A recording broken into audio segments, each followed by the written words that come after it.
La primera noticia que vamos a elegir es un poco técnica, trataré de vulgarizarla lo más que pueda, porque al no existir derecho internacional, Dalmacio, hay muy poca gente que comprenda. El derecho internacional, me refiero al internacional público. No existe derecho internacional público porque ni la ONU ni nadie tiene una policía mundial ni unos jueces mundiales para aplicar las normas. Donde un derecho inaplicable, pues no es derecho. Bien, pero en cambio sí que existe una larga tradición de derecho internacional privado, que se llama no solamente al que regula mediante tribunales creados especialmente para ello, en los estados individuales, no en ningún estado mundial, no en la ONU, se crean tribunales. Ni siquiera estatales, privados. Privados, sí. En la Edad Media, en Barcelona, el tribunal. Eso es, que hay tribunales en Venecia, públicos en Italia, y privados son privados. Que realizan relaciones que en el fondo se llaman arbitraje. Porque tienen que ponerse las partes en conflicto sujetas a distintas soberanías, se ponen de acuerdo, firman un documento fehacientes que les comprometen para someter su conflicto a la decisión de un tribunal que realiza una función de arbitraje. Eso sale por la misma necesidad del comercio. Porque claro, muchas veces no era desborda los en la Edad límites. Media no se trataba siquiera de cuestión de soberanía, sino porque los comerciantes que venían a Barcelona, a Venecia, a Génova, lo que sea, si no tenían ahí una mínima seguridad, entonces no iban. Claro, es que parto de esta... Y son privados los tribunales, son arbitrajes, como dices tú. Parto de esta afirmación genérica de entrada para que comprenda el lector de periódico la noticia tan extraña, la noticia que vale ahora tanto el mundo que el país, una noticia internacional de una importancia colosal, pero para que se comprenda, he hecho ese pequeño preámbulo. Y es la noticia sobre un nuevo conflicto que se hable entre la Unión Europea y Rusia, entre Bruselas y Moscú. Y a ver las noticias cómo la presentan tanto el mundo como el país. Pues muy bien, tanto el mundo como el país la trae en portada. Vamos a empezar por el mundo, que titula: La UE denuncia a Gazprom y reabre la guerra comercial con el gobierno ruso. En páginas interiores sigue titulando el mundo: la UE, la Unión Europea, desafía a Putin al denunciar a Gazprom y amenaza con multar a la gasista por abuso de posición dominante. Esta noticia también viene en el país, que titula, también primera página: Bruselas abre un nuevo frente con Putin al acusar a Gazprom. La Comisión Europea lanzó ayer un desafío al Kremlin al acusar formalmente al gigantesco gasístico ruso Gazprom de abuso de posición dominante en el mercado europeo. Bruselas cree que la empresa impuso condiciones leoninas a varios países del este. El consorcio considera infundadas las acusaciones. Bruselas desafía a Rusia por Gazprom. La Comisión Europea acusa a la empresa gasista de abuso de posición dominante en el mercado europeo. Y la decisión abre un nuevo frente en las relaciones con Moscú. La comisaria Vestager niega que se trate de un caso político. La comisaria danesa de la UE, me estoy refiriendo. Otro titular dice: el Kremlin reclama solucionar la disputa a través de una negociación. Pues esos son los titulares. Con ese preámbulo, para que se entienda un poco un tema tan complejo que yo creo que los propios periódicos y los periodistas que informan sobre ese tema no conocen. Bueno, en primer lugar, el carácter político de esta disputa es tan impresionante que este conflicto es de origen, de contenido y de finalidad exclusivamente política. Es tan evidente que la comisaria, señora mentirosa, esta que miente tanto, sí, Vestager, dice que no es político, como si es que tuviera algún fundamento jurídico o económico. ¿De qué nacionalidad es? Danesa. Danesa. Está prácticamente nada funcionaria. No, ya, pero... Bien, no se entiende bien el asunto si no se comprende. Uno, que Bruselas acaba de poner una multa enorme a Google por abuso de posición dominante. ¿Y Google la paga? Sí. Pues La recurre ante los tribunales, pero si lo pierde lo paga. Está dispuesta a pagar. Sí, porque dirán mucho, bueno, ¿qué significa?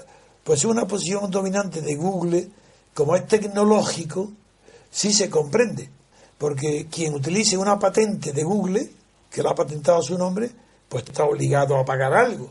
No es lo mismo el que utiliza, por ejemplo, sería como una carretera internacional o como un ferrocarril. En cambio, es distinto el que consume, por ejemplo, gas, porque si considera que Rusia está imponiendo unas condiciones leoninas o está violando las leyes de la competencia, abusando de su posición dominante, simplemente tiene un recurso que no le compre.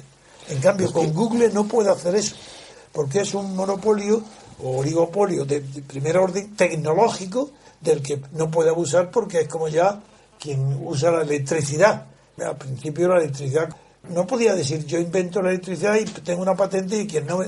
Hay una diferencia. Sin embargo, para Europa y para esta señora, que no me acuerdo nunca de los nombres... Vestager, Margrethe sí, Vestager, danesa, sí. Sí. Esta señora dice que no es político porque es político. Lo primero que me dice, esto no es político. Claro que no, ¿qué va a decir? Porque es político.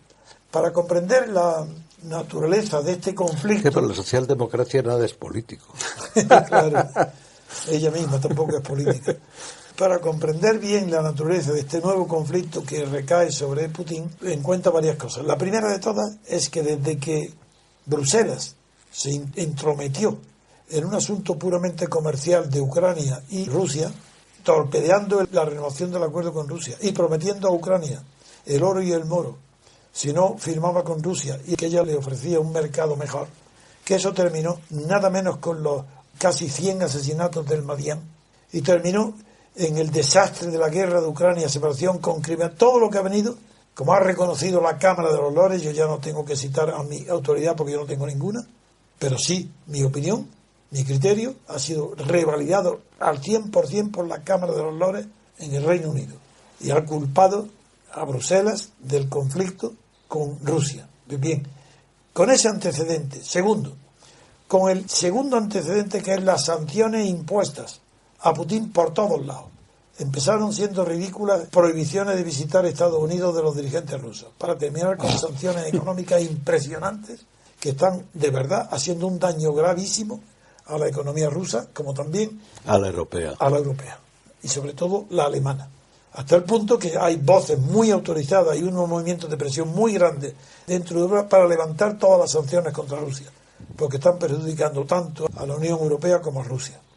Pues teniendo en cuenta eso y el antecedente de Google, se comprende que una comisaria de Dinamarca, un país satélite por completo de la OTAN, de Estados Unidos, después de lo que ha pasado con Google, se crea las espaldas cubiertas, lanza un nuevo ataque contra Rusia. ¿Y en qué consiste este ataque? Como el arma más fuerte que tiene Rusia desde el punto de vista económico, no político. Por supuesto que puede utilizarlo con segundos y con finalidades o con intenciones políticas, pero la venta de gas de Rusia a Ucrania o a Francia o a Alemania, eso no es una venta política, aunque las razones políticas pueden intervenir en los gobiernos para favorecer ese tipo de acuerdos. Esa es otra cuestión, pero en sí mismo es un contrato comercial regido por cuestiones económicas, por precios. Bien, pero en Rusia tiene un mal antecedente, y es que cuando cortó el año pasado el suministro de gas a Ucrania, esta cogió, como pasa por su territorio, el conducto, los gaseoductos, pues robó el gas de Rusia, primero utilizarlo y revenderlo a otros países. Y eso es lo que Rusia trata de evitar a toda costa ahora, poniendo unas condiciones en el contrato para que los países compradores del gas se comprometan por escrito, por tanto no es político, es comercial, mercado, como un documento notarial, se comprometan a no revender el gas a otros países o a no desviarlo de su curso donde va destinado. Y eso es lo que ha alterado por completo las condiciones que antes regían en este mercado del gas en Europa. Veamos, si no, hay un hombre que siempre me merece crédito porque es moderado y muy inteligente, que es el ministro de Asuntos Exteriores de Putin, Lavrov. ¿Recordáis? Aquel que tuvo tanto éxito porque fue el que evitó el bombardeo de Siria, de Estados Unidos con Siria. Bueno, pues este hombre ha hecho unas declaraciones interesantísimas. El portavoz del Kremlin en este asunto no es el ministro de Asuntos Exteriores, es Peskov, y dijo que el gobierno ruso defenderá la postura de Gazprom, estaría bueno que no lo hiciera, y que confía en que las partes lograrán un compromiso para dirimir el problema sobre el gas. Evidentemente, si hay entre dos partes contratantes un conflicto, lo normal es que lo resuelvan. Si tienen un tribunal de arbitraje, porque es una empresa extranjera, rusa, y el consumidor es en Bruselas, pues será acudiendo a ese tribunal de arbitraje. Si no lo hay, tendrá que demostrar Bruselas, que ataca poniéndole una multa, que ha violado las normas internas de la Comunidad Europea, Gazprom, no en Rusia, sino en la comunidad. Entonces, a este respecto ha salido el inteligente ministro de Asuntos Exteriores aclarando lo siguiente, que por ser tan delicado voy a leer. Dice, el ministro de Exteriores ruso, Lavrov, había ya calificado de inaceptable lo que considera un intento de aplicar a Gazprom de forma retroactiva medidas legislativas de Bruselas posteriores al contrato con Rusia. Dice entrecomillado, todos los contratos firmados por Gazprom con sus socios europeos y actualmente en vigor fueron sellados en el pleno respeto, fueron firmados, sellados en un lenguaje, en el pleno respeto del régimen legal vigente en el momento de la firma. Está traducido en inglés. Sí, sellado, firmado. Mal traducido. Mal traducido. En el momento de la firma. Bien, dice la y continúa. Atención a esto. Después de que la Unión Europea adoptara el llamado tercer paquete energético, que era el del gas, ha habido intentos, y siguen ahora, de aplicar retroactivamente esos nuevos requerimientos a los viejos contratos. Esto es, señores, de lo que se trata. La pura verdad. Y eso, naturalmente, Rusia lo rechaza. Han creado unas nuevas normas. ¿Cómo se puede llegar a esa aberración? Pues así es que esa es la política. Por eso es político, por eso dice que no es política. La política puede hacer esa aberración. Jurídicamente es imposible. Claro, es imponer por la fuerza, saltarse el derecho. Carácter retroactivo, pues es renunciar al derecho, renunciar a priori in tempore, priori in ius. Es el tiempo el que rige el derecho. Si no respeta rigurosamente el tiempo, es imposible comprender nada relativo al derecho. Porque la diferencia entre hecho y derecho está en que el hecho primero crea una situación jurídica. El hecho, sin que no esté regulado y nada, un hecho crea una situación. Crea una situación. Jurídico, esa situación tiene que ser ya regulada por una ley, por un derecho, una norma, una costumbre. Pues bien, lo que es imposible es que la nueva ley dicte normas para regir la situación anterior al hecho que provocó la situación. Punto. No tengo más que decir. Soy jurista. Conozco el derecho de memoria. No, pero si desde el derecho romano a hoy. Eso es imposible. Si no hace falta, es que es pura lógica. Sí, pero eso es para el penal. Pero en la lógica civil... común. Ya, también la lógica civil. Ahí está. La lógica civil, ¿cómo puede preceder el derecho al hecho? Eso es. Es imposible. Pues así es. Y este hombre no lo ha dicho con esa precisión que lo dices tú, Lavrov, pero lo ha dicho. Continúa. Puede precederlo a un posible previsible hecho futuro, pero basado en experiencias pasadas. Dice el comunicado de Gazprom, que es el ruso, después de esto, subrayó que el consorcio de Gazprom, cumple todas las normas del derecho internacional, que es el tema, y la legislación de los países donde opera. Eso sí que es normal. Y él tiene que cumplir un conducto de gas, pues tiene que cumplir las condiciones legales de todos los países que atraviesa el oleoducto, el gasoducto. Eso ya se habrán cuidado los países. Naturalmente, ahí está. A la Unión Europea representación y por eso, suya. Este inteligente ministro y competente ministro de Asuntos Exteriores anticipó que apelará las decisiones que adopte la Comisión Europea. ¿Cómo lo va a apelar? La empresa resaltó que la política de precios al gas que suministra a Europa se corresponde con las normas que utilizan a otros productores. Es que si no fuera así, estaría Rusia fuera del mercado. Es que es absurdo. Lo que está pasando con Rusia es que de verdad de atrasados mentales. Los argumentos, ¿qué argumentos nos van a dar? Si le compran el gas es porque el precio le conviene al que lo compra. Ahí hay otra cosa también, hay una persecución ideológica. Política, punto y nada más. Hay una persecución ideológica porque lo que no puede... Pero ideológica no. Una persecución ideológica del pasado, porque lo quieren hacer el continuador del Estado soviético. Exacto. No se han enterado es lo que todavía. No le perdonan, si es lo que le perdonan a la Rusia actual. Es que no quieren saber que Rusia no se llama ya Estado soviético, es Rusia. Pues no lo admiten. Es que es lo que le pasa a todos los socialistas, que el socialismo está en crisis en todas partes, desde que ha hecho crisis el socialismo real, digan lo que quieran, que era el ruso, el soviético. Y entonces no le perdonan a Rusia, es que lo conocemos todos, a gente que ha sido comunistas, socialistas, que no le perdonan a Rusia. Rusia que sea Rusia. Que no sea soviética. Que no sea soviética. Es una razón que hay detrás. Y luego hay otra cosa Y es que mencionaste antes las leyes de la competencia, que dice la señora esta danesa. Bueno, los daneses nacen todos socialdemócratas. Al nacer ya son socialdemócratas. Y los expertos, muy pocos expertos, pero en fin, independientes, atacan a Vestager, esta danesa, considerando que lo que ha hecho la Unión Europea es que ha puesto en marcha nuevos mecanismos para irritar a Moscú más. Es una guerra. Pero bueno, es en primer lugar porque antes salió por ahí lo de violar la competencia.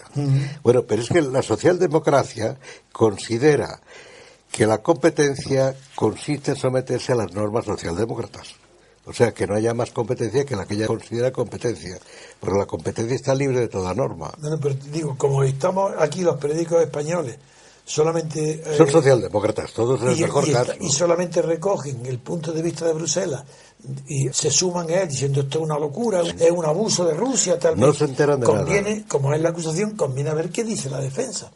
Pues fíjate lo que dice la defensa. El director adjunto del Fondo Nacional de Seguridad Energética, la segunda autoridad rusa de seguridad energética, dice, que se llama Alexei Gribach, dice, Gazprom no puede impedir la reventa de gas entre algunos países de Europa Oriental, porque sencillamente no hay condiciones para intermediarlos. Los países bálticos no tienen... Porque claro, es que esta señora que ataca es báltico, es danesa, pero no es báltico, pero es de los países, es el mismo grupo. No tienen un sistema integrado de gasoductos y en consecuencia es imposible revender el gas. Y se quejan porque ellos no pueden hacerlo del sur. El negocio. El negocio. Claro, ¿y qué tiene que ver eso? Porque las acusaciones expuestas por la Comisión Europea, dice extrañamente, son muy extrañas y solo se pueden explicar por motivos políticos. Se acabó. Esto es lo contrario de lo que ha dicho la portavoz danesa. ¿Y qué va a decir la portavoz danesa? Que no tiene infraestructura o estructuras para poder ella negociar como han hecho Ucrania y revender el gas y no puede hacer las operaciones.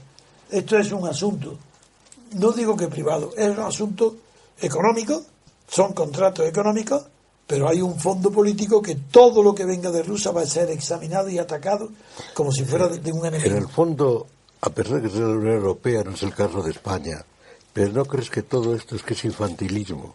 Es que la infantilización de la política y de todo es tremenda. ¿Por qué tiene que haber una guerra ahí por el Gazprom? Pues mira, si no fuera infantilismo, se sientan a negociar y llegan a un acuerdo, probablemente. O no llegan a un acuerdo, pero sí, no pasa nada. Bueno, en realidad... No es un casus belli ni nada por el estilo. Si utilizamos la palabra infantilismo en sentido propio, ya habría que decir... Infantilización. Infantilismo no, si acepto tu argumento, pero habría que extenderlo entonces a todo, porque la propia política es infantil, porque una cosa es el poder, pero otra la propaganda del poder, que es inevitable, es infantil. Eso sí, pero el poder no es infantil. No, eso no, digo la propaganda. Resumen, para terminar la primera noticia, el conflicto de Bruselas con Rusia, pues es un conflicto artificial. Ha habido unas nuevas condiciones que modifican el hecho que motivó la regulación de los contratos de suministro de gas. Esos hechos nuevos requieren una revisión, unas nuevas normas y que se hagan y que Rusia concurra ya sabiendo qué normas tiene que cumplir, y si lo acepta pues venderá gas y si no pues lo controlarán en otro lado si es que lo hay, y si no lo hay tendrán que ponerse de acuerdo con Rusia para establecer las nuevas condiciones por vía de negociación. No hay otra solución, ningún tribunal internacional va a condenar a Rusia. Lo que sí puede hacer, como Google, es que a Rusia sí que le pueden falsamente imponer una sanción extraordinaria, igual que las penas y sanciones puestas a Rusia son injustas por el asunto de Ucrania. También puede haber otra injusticia y la pueden poner tranquilamente, aplicando a una nueva situación.